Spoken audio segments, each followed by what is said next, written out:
Hi, it's good to be here in the Knittery. I'm Bev, and you'll find information about how to contact me in the description box below.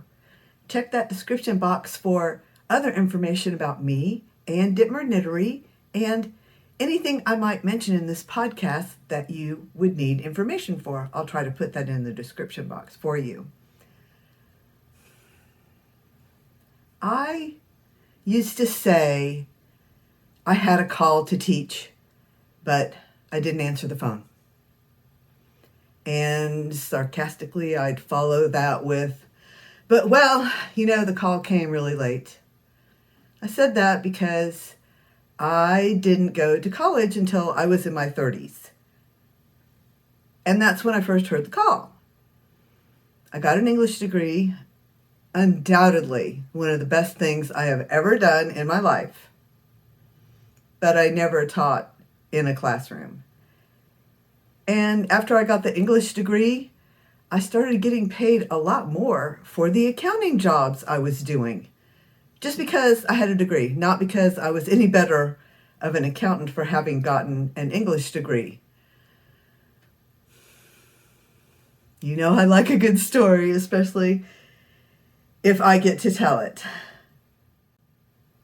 I hope, beginning with this video, an introduction to In the Knittery tutorials and the coming series of In the Knittery tutorials, I hope here I'm able to share some of my knowledge with you in a way that's meaningful and enjoyable. That is, I believe I'm going to answer that call. One of the finest compliments I have ever received was from the wife of one of my professors. Now, she happened to be on campus too. She was a professor there as well. And I had a speaking acquaintance with her. I knew her name. She knew my name. Anyway, she was the wife of my humanities professor. And she said that he told her that he had the pleasure of learning from me. So if I manage to teach you anything, please know I'm here to learn. I'm learning right along with you and from you. I'm sure I will learn from you. A few days ago, I talked about how when I first started felting, that is, I made some bags that I didn't felt for a long time. I knitted some bags intending to felt them, and then I didn't felt them for like months because I just didn't know what was going to happen. But there's only one way to find out what's going to happen. Really, there is only one way to find out what's going to happen. You have to do it. And in art and crafting, that's where the magic happens. That's where we begin to find things out we didn't know. That's where we begin to learn when we do the art or the craft. So let's felt. I made 2 swatches, 1 knit and 1 crochet, and I felted them for you. Watch the video I made while I was felting. You get to see me felt, and I'll be back with some more information. This is an introduction to hot water immersion felting. That is, I'm going to felt these wool swatches by immersing them in hot water and agitating them with soap. The supplies I have are my tap water. I'm not going to heat water up on the stove for this. My tap water will be hot enough. I have my rubber gloves. Any soap will work. I have here an olive oil based soap. This one's kind of expensive, so that's not necessary. I got it to try it and I like it a lot, but it was kind of expensive. So I prefer an inexpensive bar of Castile soap. Any soap will work. Do not use detergent like Dawn or Tide. Use a soap.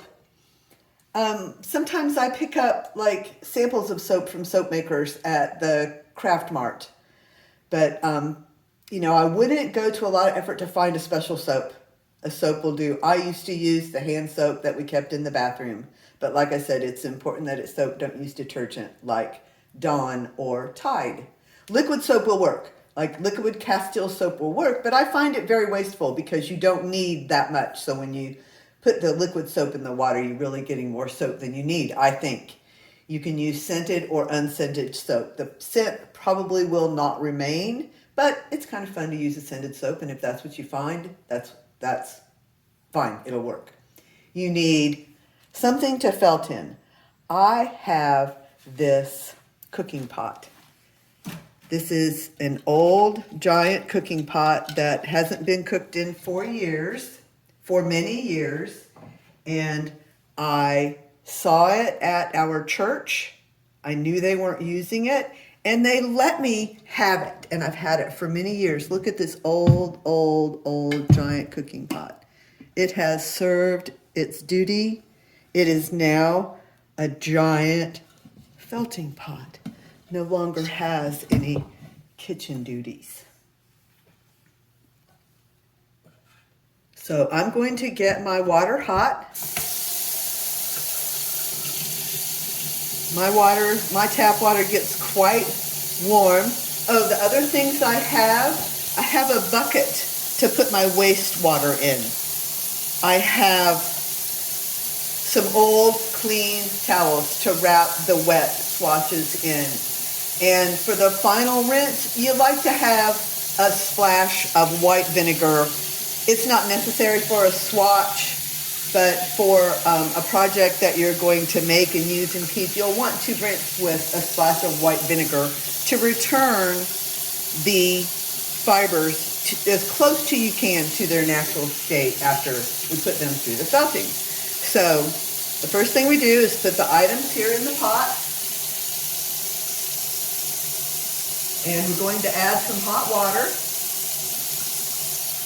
Not a lot.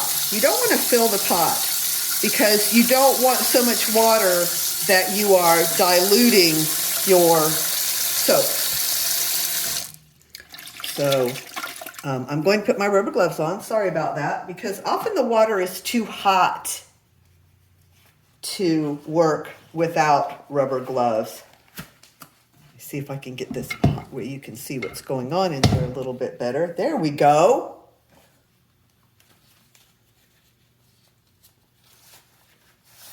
I need to, I'll stop and adjust the camera, but at the beginning, not much happens. And yes, I am felting these together because they're small, but I'm doing that just to get started. I'll show you the individual ones. The green one is knitted, and the brown one is crocheted. And see, the first thing that happens when it gets wet, it stretches and it gets big. So if you're working with a large item, can you imagine how large it would get once you dunk it in this water? So it takes a while for the process to start, because that's the first thing that happens, is it gets bigger instead of smaller. Both the knit and the crochet, those fibers, when they get wet, as you know, are going to open up and stretch. So I'm going to add the soap and just continue to agitate like this for a few minutes.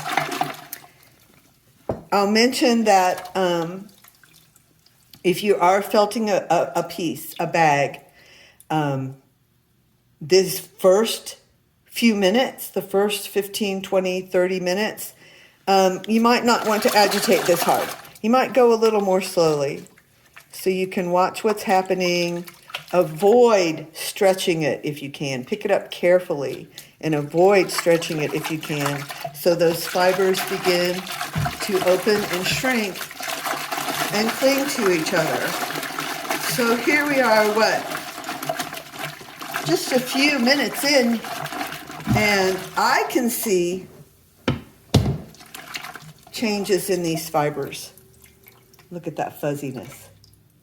Now, the holes aren't closing. It's not becoming a felted fabric yet, but I can certainly see the fuzziness beginning in those fibers. That's the crochet piece, and this is the knit piece. I really see those fibers opening up, and they'll begin to cling to one another, and they will shrink and felt.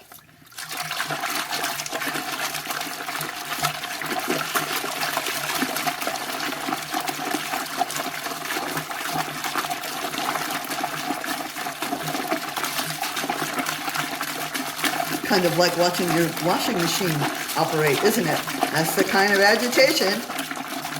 And like I said, you might want to be cautious at first, but once you get going, give it a good agitation. Once those fibers begin to make fabric, you don't have to be quite so cautious, and you can just agitate. Don't wring, but yes, squeeze, squeeze, squeeze. Push that water through those fibers. Felt, felt, felt. And you see, I didn't add much soap, and that's why I say it's not necessary to use the liquid soap, because I think you get a little bit too much. And you can see if we had a lot of water in here, that it would dilute that soap and perhaps slow down the process. I used to use way too much water. A lot of water is not always necessary. Of course, with a bigger piece, you use more water. But see, we're getting definite fuzziness in our fibers.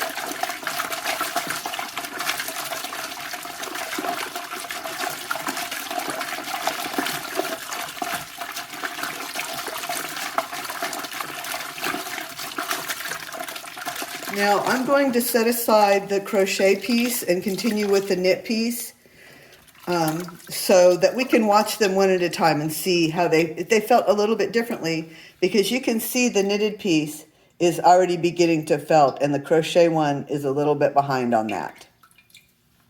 This is the knit. The green one is the knit.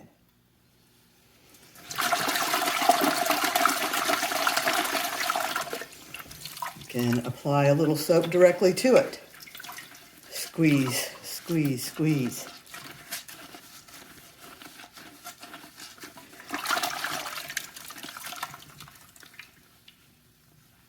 We're getting fabric. And yes, it's going to take longer. We don't have a solid fabric yet. We don't have a felted piece yet. But you can see already that it's changing. And so if you make a swatch and felt it, you can tell if your fibers won't felt.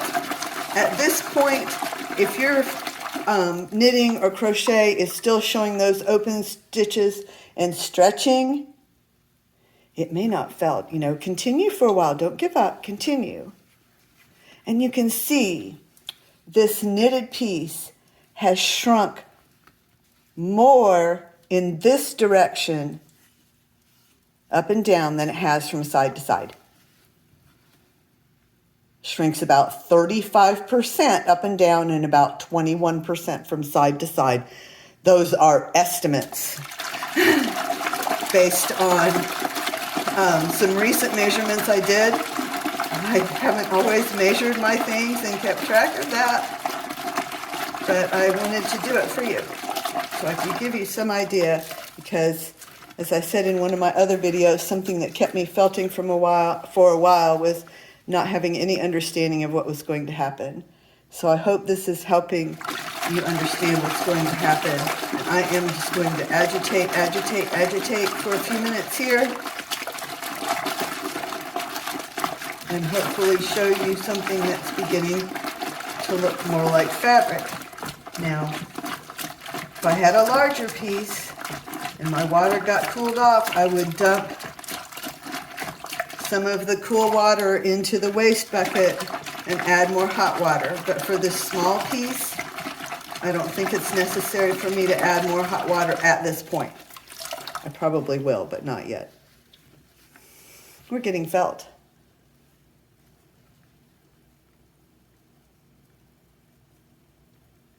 And I took pictures of these things before I felted them, so that I could then take pictures of them after. I took pictures with the unfelted items laying next to a ruler and a measuring tape.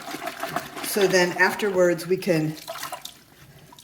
I can measure them and take pictures of them and show you how they've changed. We have almost a solid fabric there. I will continue to felt until all of those holes are closed and there is no more stitch definition. And at this point, you really can't tell that that's a knitted piece of fabric. And I've been thinking about, and a couple of people have asked me, why the felting? Why make something with such beautiful texture, take time to make something, and then felt all that texture away? I think I enjoy the change. I think this dramatic change in the product that I've made is what I enjoy. We almost have no holes in this piece. It is almost a fully felted piece of fabric. If this were a larger piece and I could see these holes right there, I don't see holes anywhere else, I would take my soap and put it right on those holes and agitate right there and get those holes to close.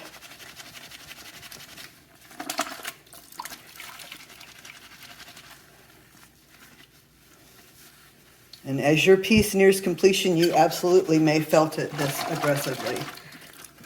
Be careful at first when it has those open stitches and it's stretchy, but when you begin to have fabric, don't be shy. And this is, there you go.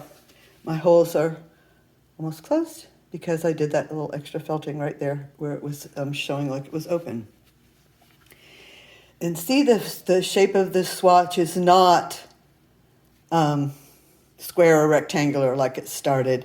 It has this curve on all the edges. It doesn't felt what I would call flat. It's going to be curved on the edges. You know, it will lay flat on the surface, but it won't have square edges, if that makes sense. And this is why I usually don't felt flat pieces, is because they turn out with these funny edges. So I think I might actually felt some and trim off the edges, because there's nothing wrong with this centerpiece. It's just that it doesn't make a nice shaped piece, but I can easily cut it because you can definitely cut felt. Felt will not fray. This piece, I can cut it up with a pair of scissors and it won't fall apart, it won't fray. Still, I'm going to continue to felt, have a couple of little open spaces there. And also, of course, you can stop felting before it's a solid fabric. If you want a fabric with some of those holes and texture showing and you want to line the bag, or you're making the piece of fabric for some other purpose, you don't have to felt it until it's completely felted. I'm quite happy with that. I probably would continue felting it if it were a piece I was going to keep, because that's just the way I am. Usually when I think it's done, I give it a couple of more rounds of agitation. I like it to be a solid fabric. I like, because I make bags, I want people to be able to carry it as a bag and not be concerned that it has a hole in it. I want it to be able to hold their things. And now let's finish felting this crochet swatch. You can see that it's already begun to felt from us swishing it around in the water and squeezing it a little bit while we had the knit swatch in there, but then I pulled the knit swatch out and I finished felting it. So now we're going to finish felting this crochet swatch by the same method, by agitating and watching for those stitches to open up, clean together, and shrink. And I have changed out my water. I got rid of that cool water and I put some hot water into my felting pot. And there is not much to see during the agitation process, of course. And if you have somebody that will help you swish, it goes that much faster because my arms do get tired, especially with larger objects. So I'm just showing that it's beginning to felt, and it's felting more in some places than it is in others. And that's fine because it still has a ways to go. With it showing all those holes, if we want to felt it to a solid fabric with no holes, this is going to take a little while. And the crochet does take longer to felt, it's been my experience, than the knit. It takes a little bit more time and effort to get those crochet stitches to close and become a solid fabric. But it's happening pretty quickly here, isn't it?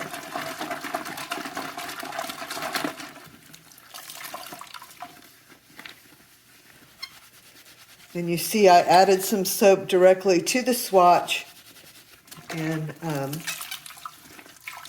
agitated it, squeezed it, rolled it. Don't wring it. Don't twist it. But do agitate, swish, roll, squeeze.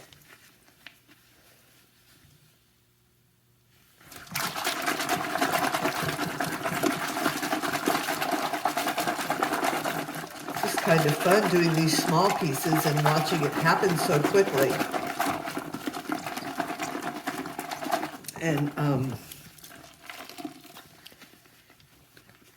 the first few times I felted the crochet and it took a little bit longer to close those holes, I was concerned that it wasn't going to felt thoroughly, but it will. And again, if you choose to with your crochet project, you can stop felting at any time. If you plan to line it or use it for something such as a basket where it's okay for it to have openings in it, you do not have to felt it completely. And there, our crochet is nearly felted. I still see some, so you can see the light through it. So that's how you can tell. Even if the holes in the fabric are beginning to close and felt to a solid fabric, if you can see light through those little holes, then it's not a solid fabric yet.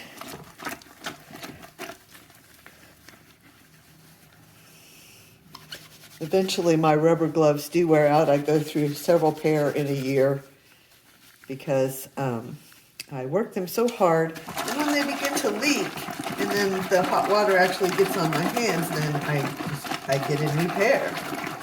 But I'm pretty hard on them. Sometimes I find a nice heavy duty pair that lasts longer, but these are just ordinary rubber gloves. Got it probably at the grocery store.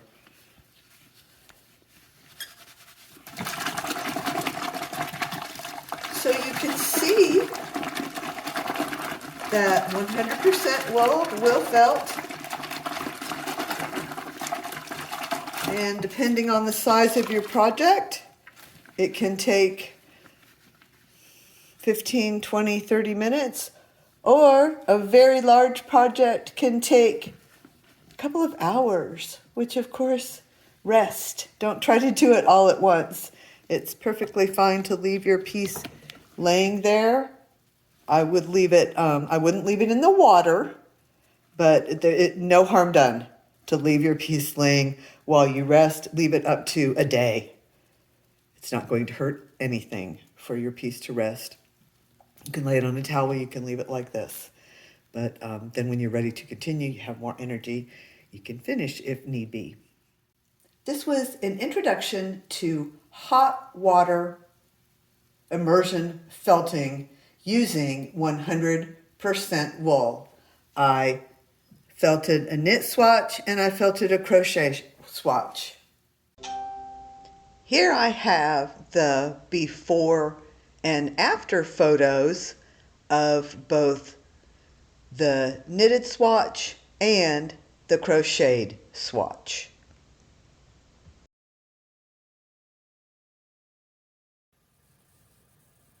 We see quite a change in both swatches. I hope that was helpful to get to see that. It was fun to do it. If you're interested in learning more, of course, watch some previous videos where I show some unfelted and felted projects and talk about felting. And in addition to this introductory video, I will be having some more tutorials released later this month. I try to provide all the information you need right here in this video and in the description box of this video. But I know there's a lot of information. It's hard sometimes to locate what you're looking for, so I always welcome comments and emails. But remember, if you can't reach me, you do have the resources of the description boxes. Check there, see if you find what you need, and like I said, go ahead and comment and email me, but you might come across some information that you find that's interesting to you if you look in the massive amount of information in the description boxes. I hope some of it is interesting. I understand I've given you a lot of content. Please don't be in a hurry to watch. It looks like I'm not going anywhere anytime soon. Thank you for watching.